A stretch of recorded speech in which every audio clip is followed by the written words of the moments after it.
حویلی کی آخری رات۔ قسط نمبر 1۔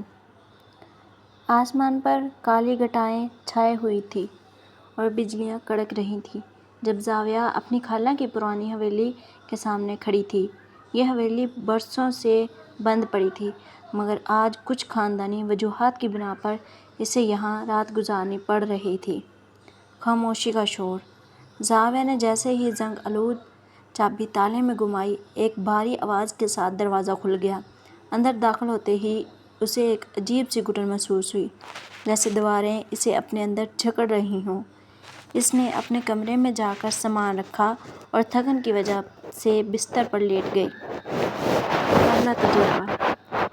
ابھی اس کی آنکھ لگی ہی تھی کہ اچانک اسے محسوس ہوا کہ کوئی اس کے بال سہلا رہا ہے۔ زاویہ نے ہڑبڑا کر آنکھیں کھولیں مگر وہاں کوئی نہیں تھا۔ کمرے کی کھڑکی کھلی ہوئی تھی اور باہر لگے پیپل کے درخت کے پتے کسی کے ہنسنے کی آواز پیدا کر رہے تھے۔ عجیب نشان۔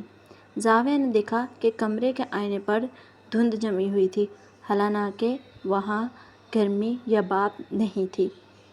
تحریر۔ جب اس نے غور کیا تو آئینے پر کسی نے انگلی سے لکھا ہوا تھا، بھاگ جاؤ۔ رات کا سسپنس۔ زاویہ کا دل تیزی سے دھڑکنے لگا۔ وہ کمرے سے باہر نکل کر ہال کی طرف بھاگی مگر وہاں کا منظر دیکھ کر اس کے قدم جم گئے۔